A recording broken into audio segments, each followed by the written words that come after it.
Hey, what's going on, everybody? Welcome. Today is Wednesday, which means we are going to be covering all the latest news topics from the last 7 days that we think are interesting. I bet you there's going to be ones in there that you haven't heard of. Some of them will be big topics, other ones maybe pass below the radar. We got everything. We got Elon making bids for OpenAI and Sam's response. We've got stuff coming out of China and Apple working with Alibaba. We have a whole lot of information that just came out of the wrapped up Paris conference that just happened. And there was a lot of A involved in that. So just tons of stories to go over. That's the goal of our Wednesday show, is to catch you up, tell you what we think matters, and just have a good conversation about it. So this is the Daily AI Show. Today is February 12th, 2025. And with me today, we have Beth and Andy is joining us, and I'm Brian. And yeah, let's just kind of dive right into this. And Beth, I kind of prefaced there at the top, but tell us all about Elon Musk. Okay. So, if you just heard like the bones of this, it sounds like a fifth grade like slap fest kind of thing, but it's actually much more serious than that. First of all, Elon had a group of investors lined up and made the bid 97.4 billion to acquire control of OpenAI's nonprofit arm. And as you may know or remember or are just finding out for the very first time, he was part of OpenAI when it was first founded as a nonprofit. And in fact, he was the money behind OpenAI when it was first founded. When he left, that's when the Microsoft partnership happened because he took his money and went home. So the bid was submitted by Musk's attorney to the OpenAI's board, and the backers included XAI, Valor Equity Partners, Baron Capital, and some other investment firms. The place where this matters that Sam turned it down or that the board turned it down is that OpenAI is attempting to transition from a nonprofit to a for-profit status, and they have submitted that they have said that the investment, the value is 40 billion from SoftBank at a 260 billion valuation, right? So Mhm. turning it down actually gets in the affects that, right? Affects that that the 40 billion investment from SoftBank is coming, and that the money that the bid that Musk made affects that valuation a little bit. Not just a He little bit. It basically says that it's a the lot. 40 billion is no longer a valid offer within Sam Altman's approach to attempting to, Got it. separate those two entities. Instead, now they've raised the bar. Now, if OpenAI wants to retain its independence from the Muskiverse, then they have to at least step up to around a 100 billion offer. Mm, okay. Yes. Thank you for making that so much more clear than I was. Um, Is that uh, the intended purpose, do you think, of what? I'm of sorry, what he I did. want you to go through the rest of it, but I'm just, my brain went to, is like, is that the intended purpose of Elon doing this? I mean, why would he Well, want to drive up the Y- value of OpenAI? yes, Why yes, wouldn't he? and he wants to take control of OpenAI, which is Right. a very Yeah, dangerous trend. If you think about the wealthiest person on the planet already having, in effect, co-opted the U.S. government, and then you see the kind of sort of scorched earth approach that he takes to his acquisitions, Twitter and/or the U.S. government. If he were to take over OpenAI, that would end up somehow being merged with X. And yeah, then you've got one person thanks. running, Yeah. yeah, just way too much on the planet. And Well, we should talk a little bit about OpenAI's tremendous advances during 2024 in terms of arriving at that 350 million and now probably plus, you know, um, active users of the mhm, platform, and importantly, the escalation of the API usage, which shows that many enterprises who have the capabilities of running software that is augmented by OpenAI on an automated basis using the API has really exploded in this past period as well. And as we know, OpenAI has the enormous majority share of all AI traffic in the world. Hmm. right. OpenAI is the sixth, and the only AI company, sort of, because Google is the first. right. In terms of traffic, OpenAI just leapt Yeah, over. but it's not all AI traffic. If you think about just the AI component, then it is OpenAI and ChatGPT that are and the API that are Right. taking the vast majority of AI transactions, the inference transactions. Yes, absolutely. And that's sort of what I meant was that it's so big, it's sixth on all traffic going to a place Yeah, that is owned by something. It's the only AI thing yeah, on the on the list. internet. Yeah, on the internet, they're big. Right. I Cool. cut you off, Beth, when I was asking a question, but do you want to like tell us about Sam's response because he had some cheeky So X responses, but then also I saw him interviewed where he was directly responding to it and had like personal comments yes. about you know Elon Musk. So yeah, do you have more on that? So they have a notorious like spite back and forth kind of Mm, comment on each other's things. That's kind of how Elon has that's how Elon communicates about OpenAI. There was a whole thought that if people remember that the strawberry is coming. What is strawberry? We have all these mm, strawberry things.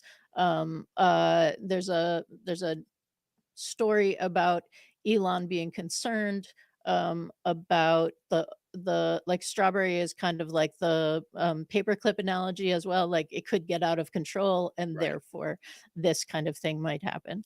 Altman said, "Nah." Right. And but did offer to buy Twitter and called it Twitter for 9.74 billion instead. Right. So like the counterpunch. Yeah, Um, but just real specific on that. What's really biting about that is he moved the decimal over, right? It's the same number, but he moved the decimal over.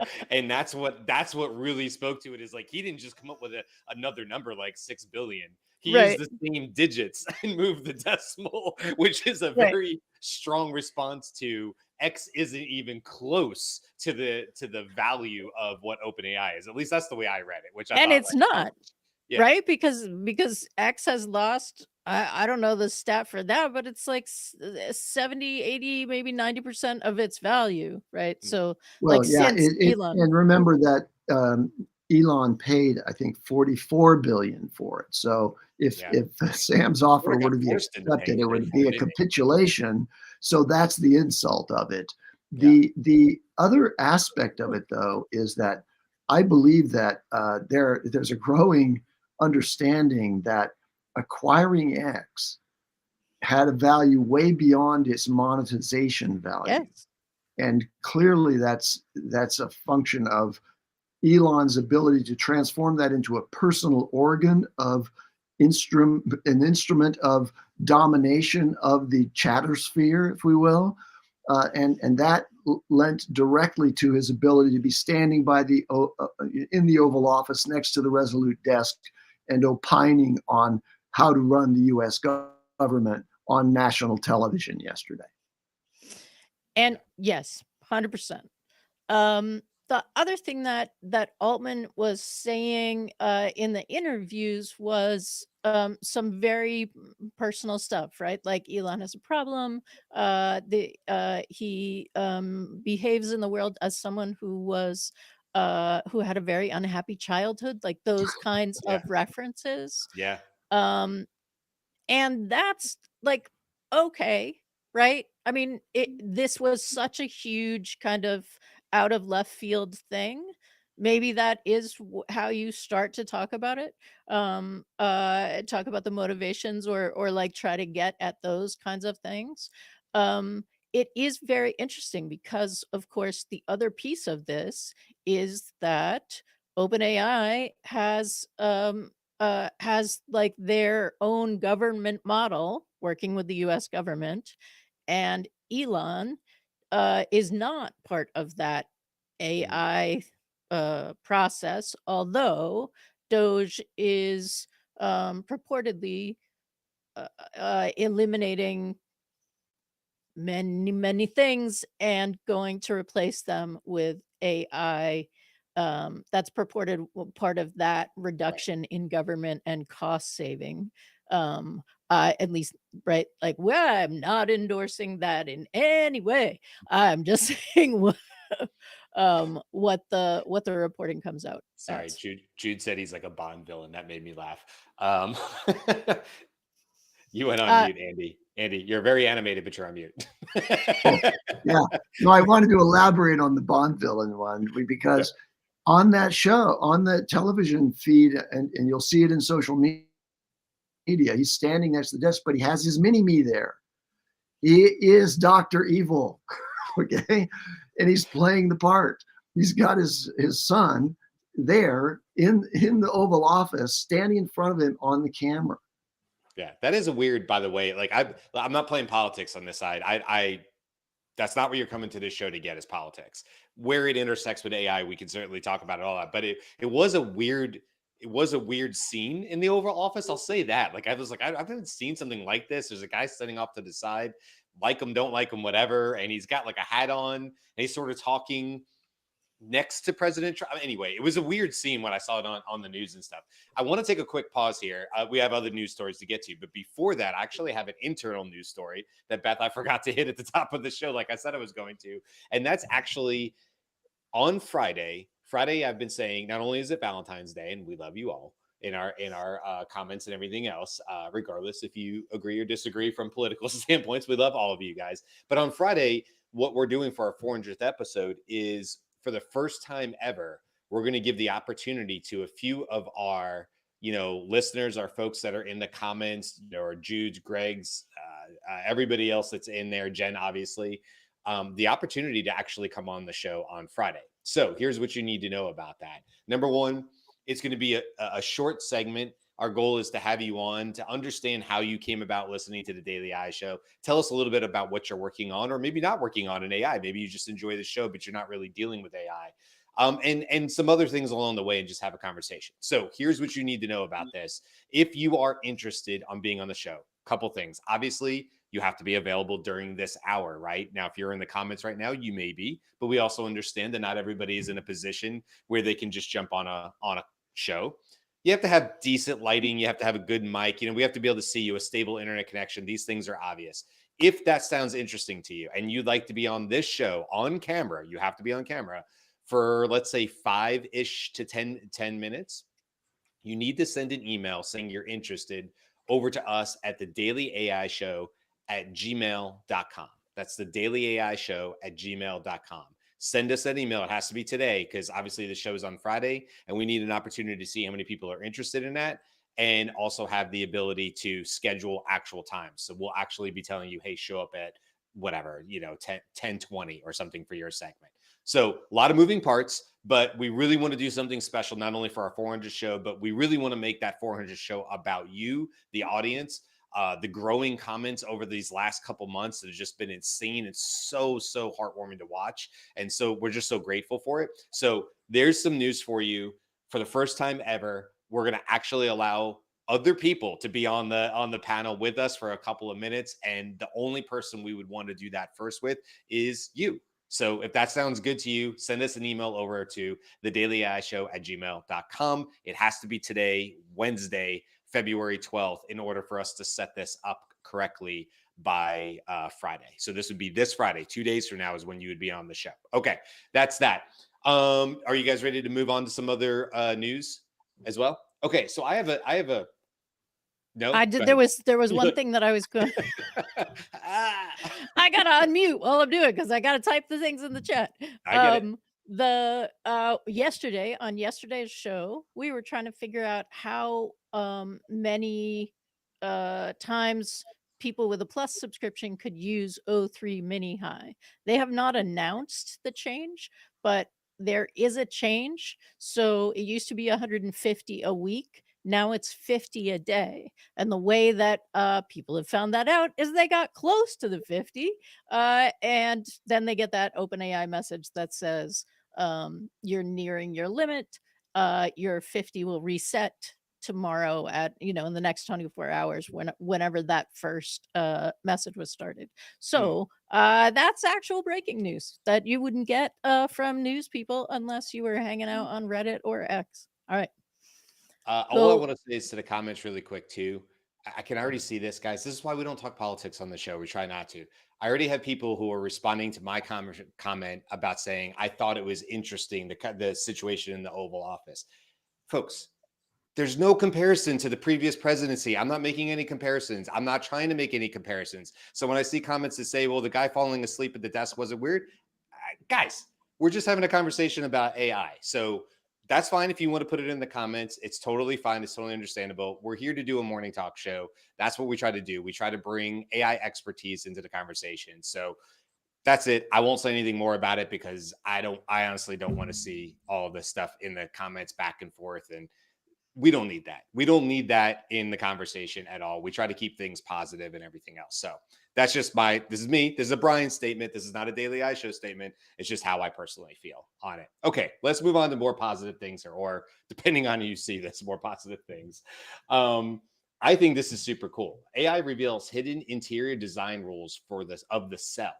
A new tool predicts where proteins fit, opening frontiers in drug discovery. I found this really interesting. Not only do I find things like AlphaFold to be amazingly interesting, if you're interested in learning more about it, there's a recent YouTube video from Vertasium. It's a huge YouTube channel, so a lot of people already know who that is. And he just talked about that, like figuring out proteins. And it's really, really fascinating how they talk about how AlphaFold and Google DeepMind and that whole process, after years of painstakingly figuring out like 140,000 different protein folds, and they're very, very intricate. They fold up onto each other and make very complex designs with the proteins. That after they were able to reach this particular benchmark, that it went from 140,000 of painstaking human time to like 200 million, like crazy, almost nearly every single protein known to it. So I find this really fascinating because the way Vertasium was talking about it is this truly just this one AI innovation or AI ability to help with protein structures could literally mean solving disease, like all disease in time. It's like it's got that kind of impacts to it. So anytime I see anything about protein folds or anything like that, if you've never thought about proteins in your life, it's something that's really interesting if you like to kind of geek out and nerd out on that kind of stuff, because I think this is one area among many with AI that has the potential to have like one of the largest impacts on our society, on our well-being, on our health, because you might start seeing dominoes fall of major diseases or treatment.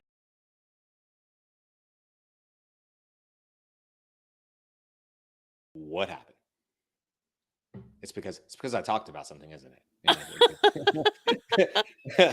all right, don't go All right, so there. I was going to say just about the proteins. So this is saying this is a new deep learning model can now predict how proteins sort themselves inside the cell. So that's different than what AlphaFold was going. The model has uncovered a hidden layer of molecular code that shapes biological organization, adding new dimensions of complexity to our understanding of life and offering a powerful biotechnology tool for drug design and discovery. So this is out of Spectrum .org. I don't know. This is an interesting website, but regardless, very exciting.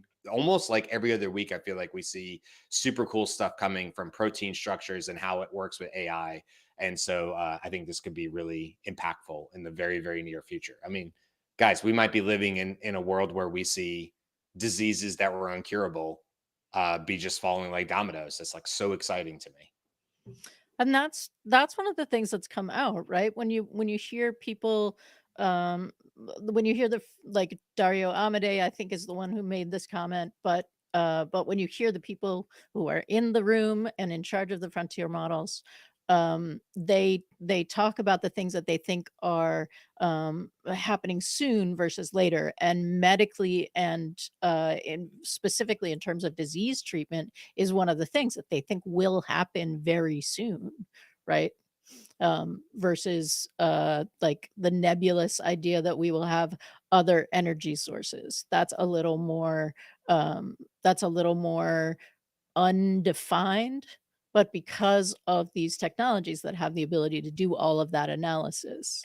And that is another company, not Google, right? Not AlphaFold. So it's again, once that barrier has been broken, more companies are coming in to that sphere. Yeah, for sure. I love it. I have plenty more stories, but I want to make sure we keep going around the horn. Andy, did you have any news stories? I know you're traveling a bit, but did you have any news stories you wanted to bring in? Yeah, I want to highlight the analysis that Anthropic did about the actual traffic and utilization of Claude. And I don't know if you guys saw this as well, but I can share my screen and show you what that summary is. They analyzed millions and millions and millions of conversations with their bot, and now they can basically show both for their API and for the chat bot what people are actually doing with it. Okay, so it's important information. I think it ought to be comparable to some information like this analysis of what people are actually doing with their platforms from all the other major players. Like, so if OpenAI were to reveal what it is that people are doing with the API and with their chat GPT access points, that would be really cool. So let me just pull this up. And I missed, I was reading the comments. Is this for the economic Yeah. index? Okay, We're Andy, just you may not, but that's our show tomorrow.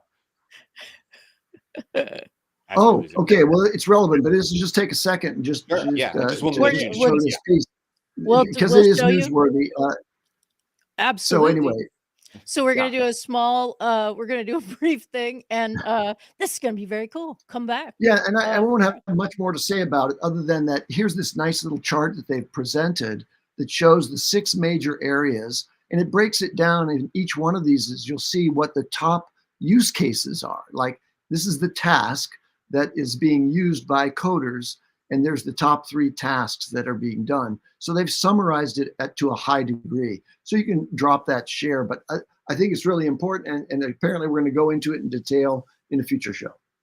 Yeah, tomorrow. As a matter of fact, it'll be our show between this and Okay. it'll be episode 399 will be about Anthropic's economic index. Because we thought that was really interesting too, Andy. In fact, Beth and I think Carl had also shared something about it. And it's more than just the article. Like, there's a whole paper that goes with it and the data set that you can get access to, which is super cool. So if you want to go play with the same data set, and they talk about, I think it's called Clio. We'll talk about that tomorrow, which is how they extract this out of conversations without breaking privacy laws, which would be, I'm sure that's what a lot of people thought. I was like, whoa, hold on, Anthropic. What are you doing with the comments? What are you doing with my threads? Like, how are you doing that? So I'm sure people want to know, like, how are they extracting that data without compromising anybody's safety or desire to use any of Anthropic's tools without feeling like it is being tracked or listened to or any of those kind of things. I do. So we'll definitely talk about that tomorrow as well. Beth, what else you got? So I have a story that is one of those, like, it's a part 2 from a story that Jumi brought last couple months ago, and it uses lidar. And lidar is basically where they fly a plane or something that shoots down laser beams and Mhm. tracks the ground. The story a couple months ago was that they had discovered a Mayan, an older Mayan city that was not discovered because, like, for humans and planes looking without this penetration of laser beams, it's forest covered.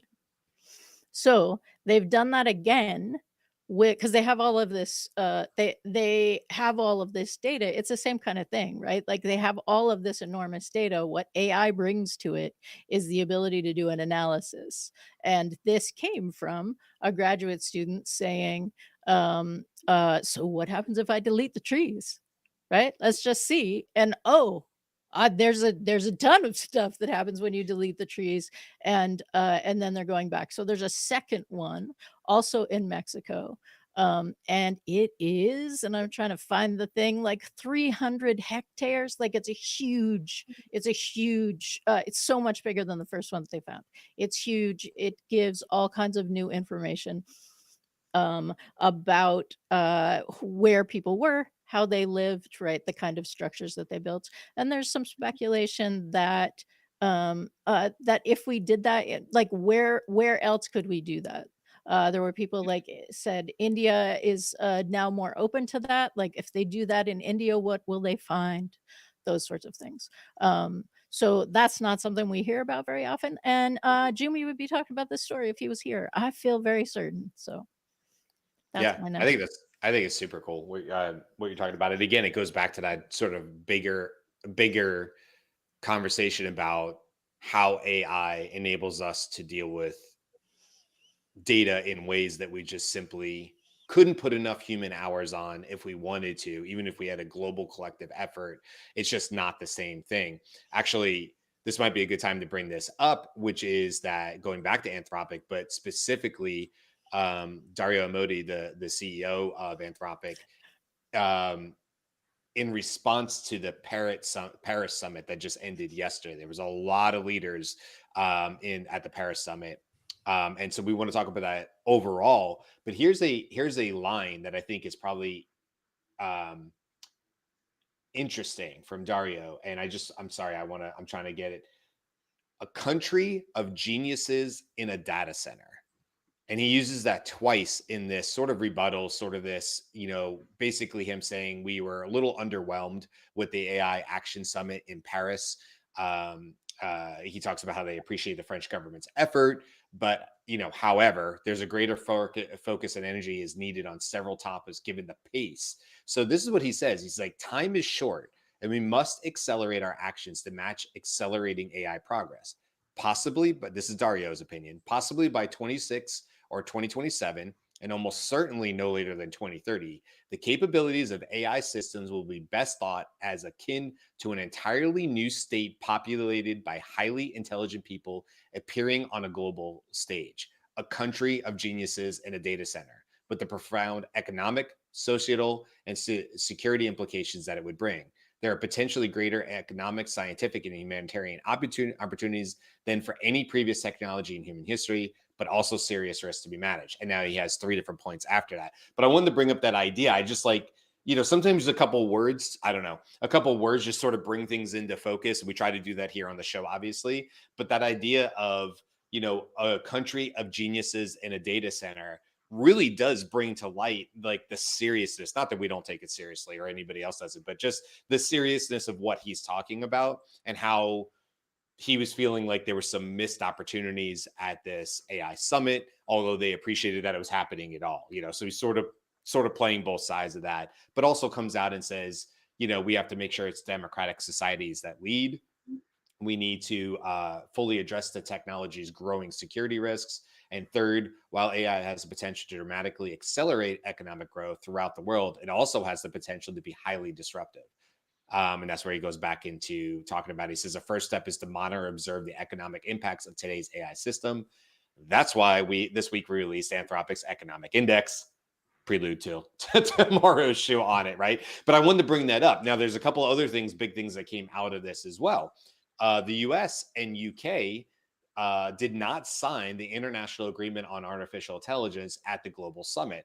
The statement, signed by dozens of countries, including France, China, and India, pledged as, quote, open, inclusive, and ethical approach to technology's development. Earlier, US Vice President J.D. Vance told delegates in Paris that too much regulation of artificial intelligence could, quote, kill a transformative industry just as it's taking off. So this is very much this is in opposition to what President Macron said from France.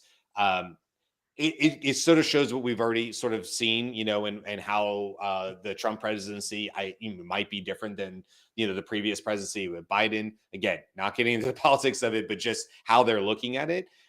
And JD Vance is going to Paris and basically reiterating and saying like, look, we're not going to be held back by potential slowing down and looking at how well, he says prioritizing over safety, that it's important to move fast. So it's a really interesting, you have it signed by France and China and India, but the UK and the US both said, no, we don't feel confident signing this agreement, which makes you really gives you a good, I think, viewpoint on how both those countries look at how advanced and how fast AI is moving, and how they perhaps don't want to, I don't have a better term than this, but box themselves in to that advancements. So I just find it really interesting. There's just a lot that came out of that Paris climate. So you can read more about that if you want to look it up. But that's the what was it called again? I'm sorry.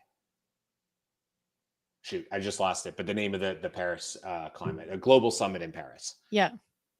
Well, and like the US didn't sign, and that is big, but it is also not incompatible with what the US policy has been the whole time, which is America first. Right. We want us to be in charge of things. We don't want to slow down in accordance with a larger everybody moves forward at the same time.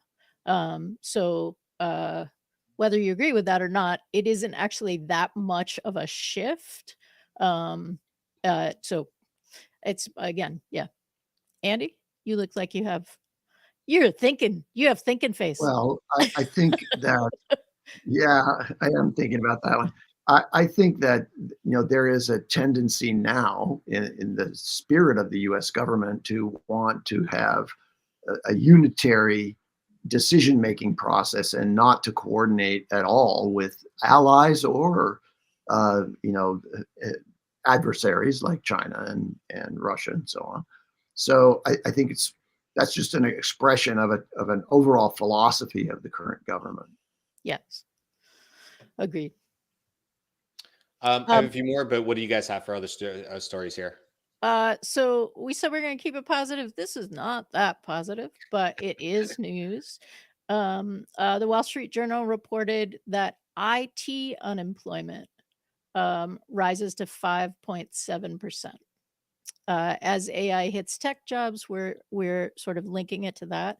I know there's some people in our audience who like can confirm that from a job seeking standpoint as a tech, that has been affecting how jobs are filled, the number of jobs that are out there, all of those kinds of things. So that is the number. I mean, I think we're getting closer and closer to really needing to have some conversation about that, and that the economic impact is actually tomorrow's show also, so it'll come up during that as well.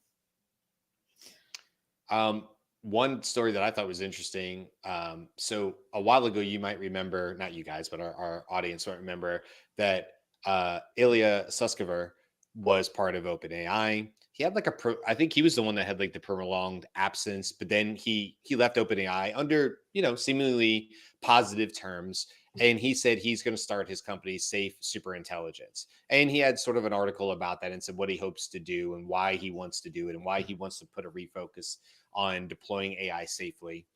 And of course, as a lot of, a lot of people who come out of OpenAI, you can imagine there's a lot of dollars that will go and back them because of that. We've seen this with Mira and we've seen this with other people from OpenAI. But what's interesting to me is there's been just there has been a lack of any sort of concrete evidence about what he's doing. Yet there's an article out from TechCrunch just from a few days ago. He was a former chief scientist, by the way. He's in talks to raise funding at a valuation of, quote, at least 20 billion, according to Reuters. It's not clear how much Safe Superintelligence, which has yet to generate any revenue, is looking to secure, but it could be substantial. The new figure is 4x the 5 billion valuation the company held last September. And then it goes on to say exactly what I said. Little is known about Safe Superintelligence's work. The company, which also counts ex-OpenAI researchers Daniel Levy and former Apple AI projects lead Daniel Gross among its founding team, has raised $1 billion so far. Existing investors include Sequoia, Andreessen Horowitz, and DST Global. So he's widely respected. We know he's one of the top minds when it comes to AI, and I think that's where this is. But again, this goes back to these, like, we're talking in billions and trillions now because that's normal, whereas a couple of years ago, those would have been absurd numbers. But here you go, somebody leaves one company, is highly respected and probably deserves it. And they're talking about at least a $20 billion valuation of a company that has as far as I know, when I researched, did not put out more than a blog post from Ilya saying, this is what I think I'm going to try to go do, or what's important to me. It's kind of Well, crazy. but Ilya was seen by many as like the I referred to him as the potion maker in the magic company, Yeah. right? Like he was seen as the person who was um I think the brain behind a bunch of the new techniques, right? Andy, am I saying that correctly? Yeah, You I'd are say on so. mute, my friend. Yeah. Yeah, you're Yeah. good. So it's not it like his past defines him, right? Like his past is worth that valuation. It's also like his whole thing is about in safety, right? Intelligence safety. So that also, like, if you have that resume behind you, or CV behind you, plus that's your focus. I think there are a bunch of people who are just like, yes, that seems like we should fund, and it's still so low in terms of funding. Like, you wouldn't say that that's something that wouldn't be an amount that a new AI company in the US would be trying to do big things with. Although, of course, what's the last model that just somebody just did a model for $50, right? Like, so we're seeing the other side come down. Ooh, this only took 6 million. We did this for 250. The news this week was like, I can name that AI Name model that for tune. $50, please, right? Yeah. Like, Yeah. Yeah. I built it uh, on my computer at Yeah, home. so I have a kind of weave. I have a oh, weave off of that one on the question of super safe, super intelligence. One of the things that makes AI unsafe for us as a human population is the ability of AI to do deep fakes and imitate very precisely the expression in voice and otherwise of people.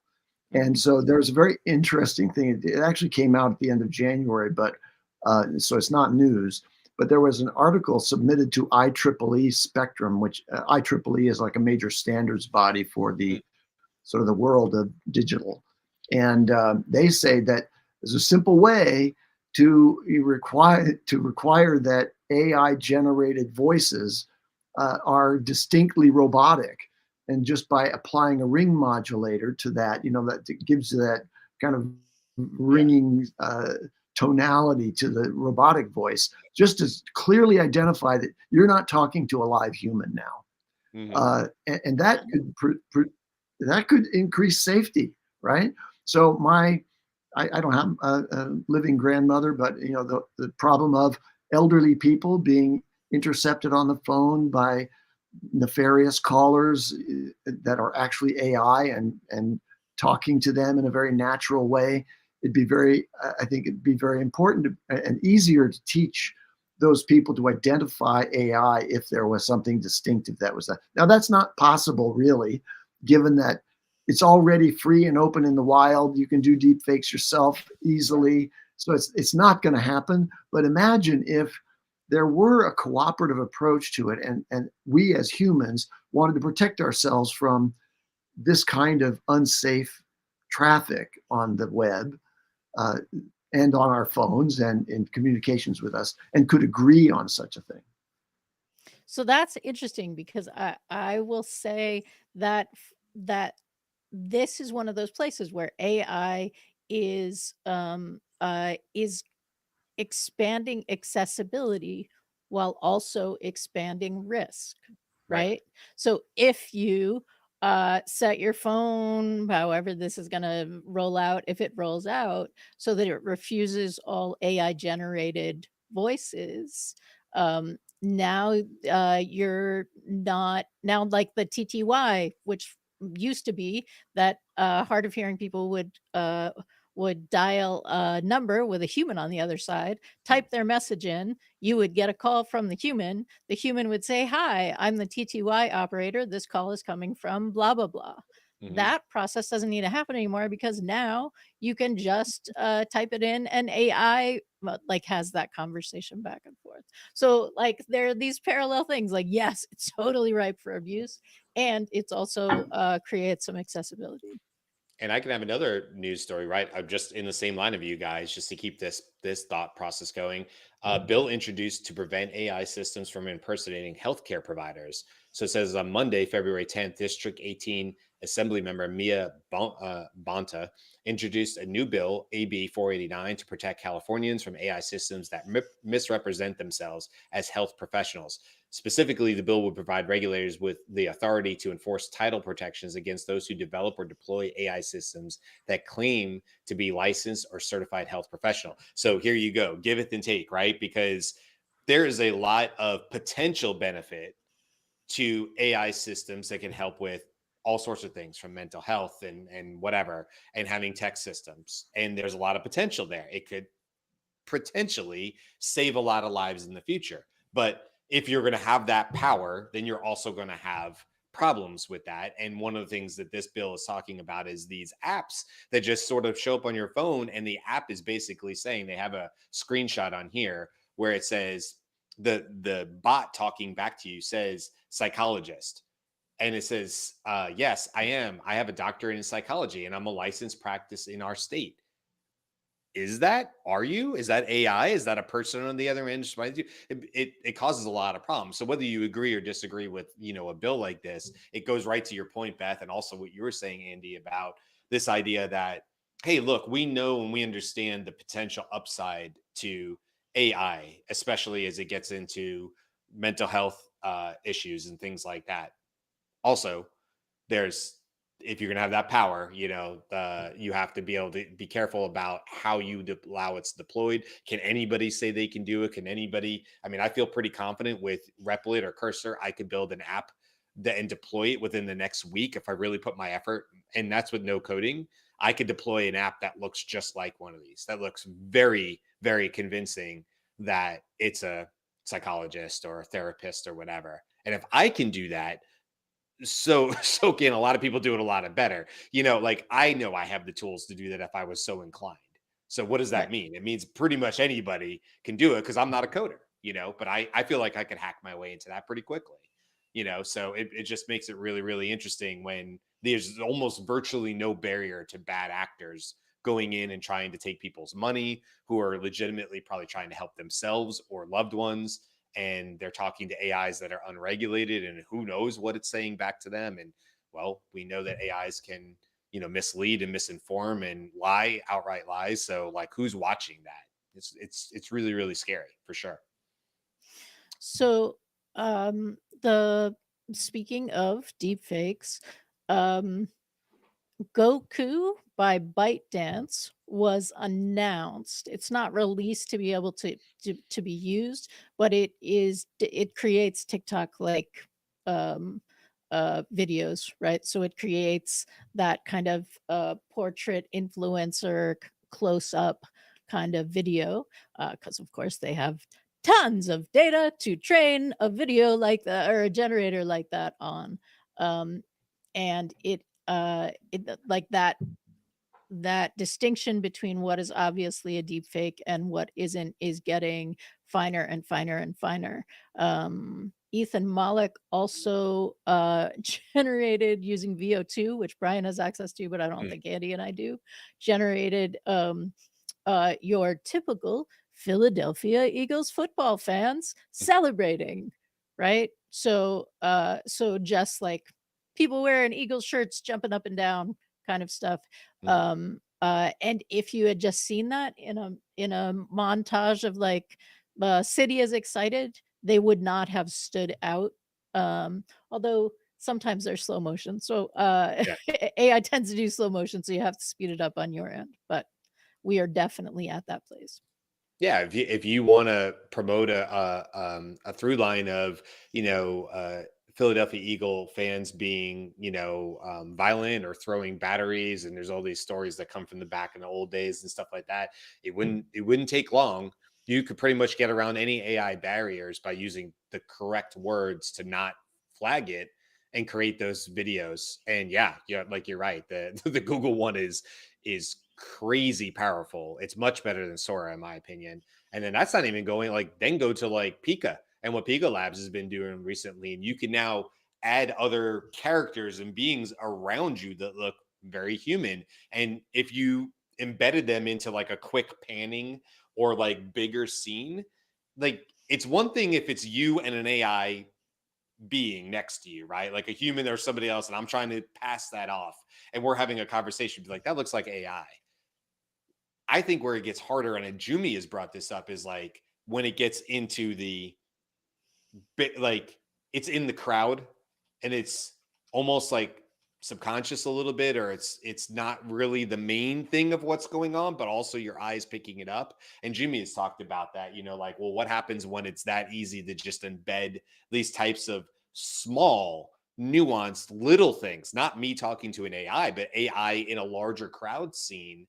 But the intent is for me to capture your eye with certain pieces and parts. Very, very tricky, very hard, I think, for anybody to pick those up initially as AI. And also, why would you think there's AI in there? Why would you think the 50th person in a crowd scene panning of a street celebration after a Super Bowl win would have AI embedded in it? That's just not where our brains go.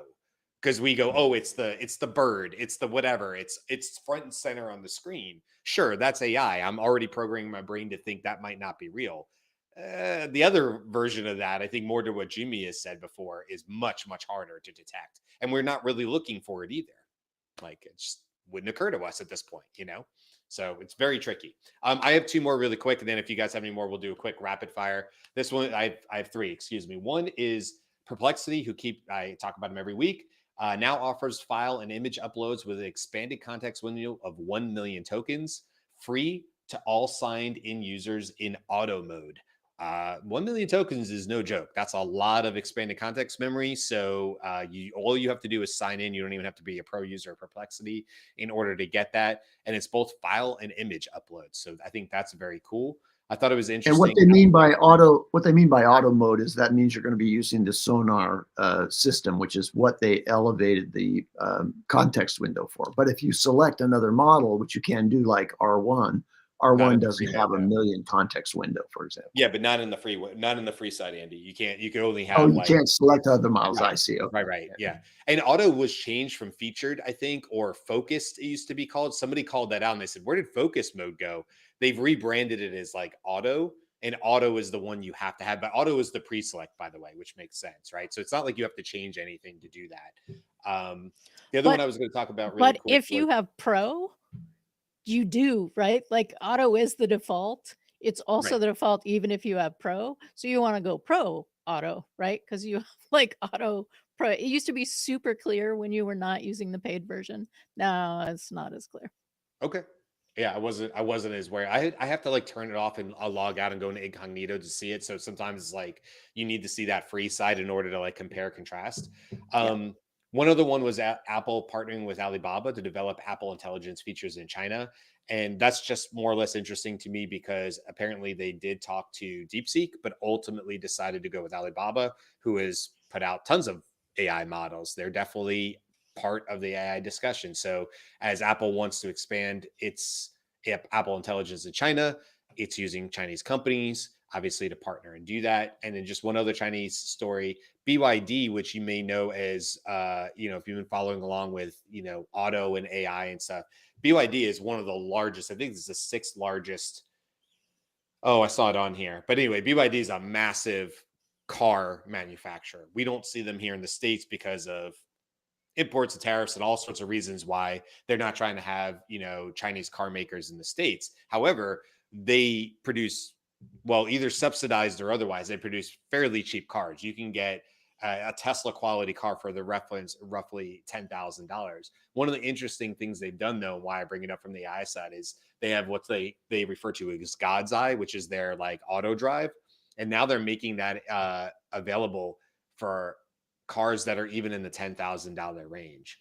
Is this possible in the States? Are we even capable of doing that? Will we ever see like BYD cars? I feel like the end of an old Batman episode, coming up next, will they get out of this? Will it? That's what it started to sound like. But you have to be old enough to remember the Batman show, the live action Batman show. But regardless, I think it's really interesting. And if it's possible to put that tech in there, it's interesting to see what some of the other makers, including Tesla in the States, will be able to do.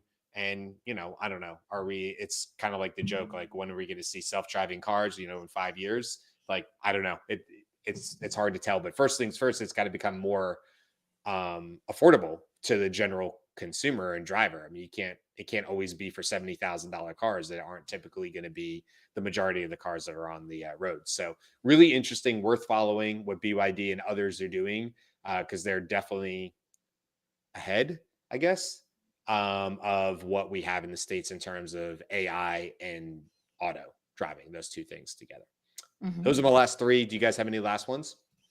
I have one that was news to me, and just because we are big Notebook LM fans, and I know that our audience is big Notebook LM fans. Um, Google added Notebook LM Plus Pro, the full fat model, not the free model, if you have a Google One plan.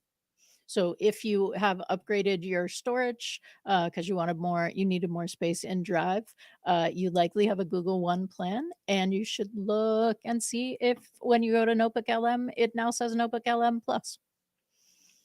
That's interesting. Yeah, I think we get more sources. I found it last night as I was prepping for the show. I was like, "Well, that's cool."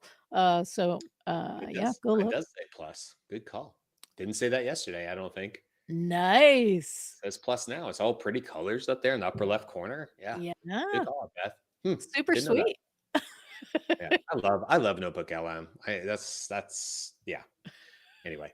Any other news stories? Anything else, Andy? Now that the sun has risen where you are, like the sun has risen. We're at the end of the hour. We could always tell, the day is beginning from Andy's side of things. Yeah, it seems like a bright, warm day, but no, here it's 18 below zero centigrade, which is just around, I don't know, just cold. around 0 Fahrenheit.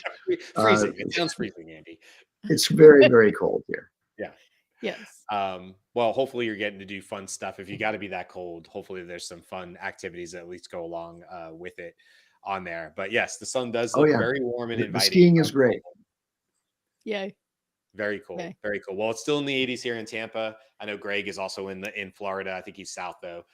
So it's beautiful here, but we are getting a cold front, and it's going to dip down to, I think, like 70 or 72 right around my birthday, which is, if anybody cares, anybody out there care, my birthday next Tuesday, anybody? It'll be 47. I don't know. It's a cool number, right? Well, you're not gonna So be here for your birthday, I so won't be here for my birthday. Yeah. we'll do Yeah, I'm birthday sorry. when Yeah, you yeah, get I'm back. sorry. You'll have to deal without me on my birthday. I know you guys are gonna be crushed. All right, we'll wrap it up there then. That's a lot. We went through a lot of news. Thank you to everybody in the comments. Even for the people who are upset or disagreeing with us along the way, we appreciate you being here. As long as the comments continue to be thought-provoking and overall positive, I think we're always happy to have everybody in there. Don't forget what I talked about for Friday's show. I mean, yes, tomorrow we're going to have a show. Episode 399 is about Anthropic's economic index, but then on Friday, that's episode 400. And that's where we want to give you the opportunity to come on to the show as well. I don't know how many people we're going to be able to do, but if it's something you're interested in, all you have to do is send over an email to thedailyai show@gmail.com. Tell us you're interested, and we will get back to you with further details if we're able to accommodate you. Again, basic stuff. You got to have a solid internet connection. You got to be able to be on camera. You have to be available at some time during this hour, and we'll work it out from there. We're testing it out. We'll see how it goes on Friday. It might be a fun show one way or the other. And that's it. So, all right. I hope everybody has a great day. CJ says 10 degrees in South Lake Tahoe. Yeah. Burr. Okay. I'm going to stay my warm on my t-shirts. Andy, button up. Have fun with skiing. Beth, I don't know what it is where you are, but have a great day, and we'll see you guys tomorrow for our Anthropic show. Until then, bye.